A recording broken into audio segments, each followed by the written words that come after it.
I think I have my answer. Like, yeah, I know in the last, we'll call it mini vlog, I was kind of thinking between, okay, what do I want to do? Art, tell story, or an RPG? You can kind of mix, or more vlogging. I guess that's a fourth option, but you can kind of do all. I mean, there's no, well, how do I want to say this? There's nothing wrong with me doing all four, but I really want something that I can have fun with, and I have it.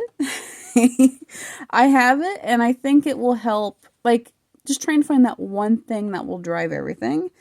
And that is, I'm going to stick with, well, TTRPG, specifically in something I have found that's called solo journaling. I think it's the same thing as solo RPG. I'm not sure. I haven't figured out where the journaling part comes in, but we'll see. I have bought one. I'll get to that in a moment. But there was a YouTuber. I will put the link either up here somewhere at the top of the video or in the description, or both. I'll do both. And this guy has a video on several solo journaling RPGs, as I'll call them. And he doesn't really, he does kind of explain how they work, not in a lot, but it was enough, there was enough explanation there to get me excited and to actually go and buy one. I bought the transformation one. This one made me really excited when I heard what it was about. It's about, basically it's about you're turning into a monster. Or someone you know is turning into a monster. I have, in my Mega Multiverse, two characters that I have never been able to piece into any of the stories. And I've been writing for officially about 15 years, is what I'm thinking this year.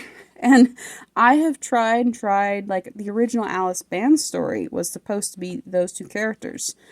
And, you know, it didn't work for them because it turned into Alice and Opal. Eventually, his name was Opal. And you know, I wouldn't have it any other way. I'm glad those two characters went into that one, because now I really get to tell the story of these two characters that I have been dying to actually write for a long time.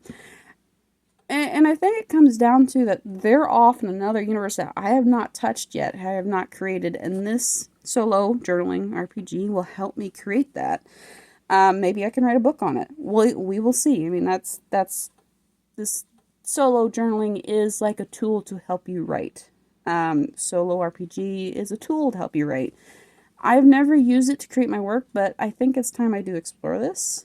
And I really want to create my own RPG. I want to start out as a solo and then transform it into something that's multiplayer. So being able to play these will help me study for that and to get used to rules and figure out how I want to make mine, more or less. I'm excited. Like, the two characters, they don't have names, but they're just as old as, I would say they're older than some of my original imaginary friends.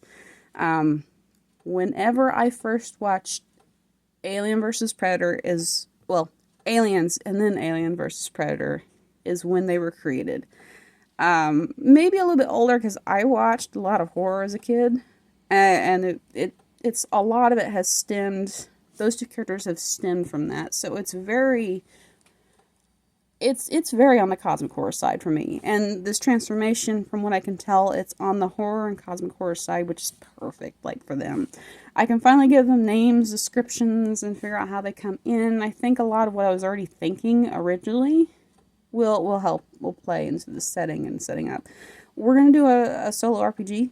Of course we're going to do a solo RPG. We're going to do a session 0. That's what I'm trying to say. I'm excited. I'm excited to work with a couple characters that are old, and I know I've been dying to come out into the universe. It's just where they don't fit into the current timeline. So a little side story, perfect. And a little bit of romance. Oh yeah, like, oh man, horror romance. I know how that can go, but we will see. I'm very excited. I want to know what their story is, and I want to write it. Like, yes. Oh man.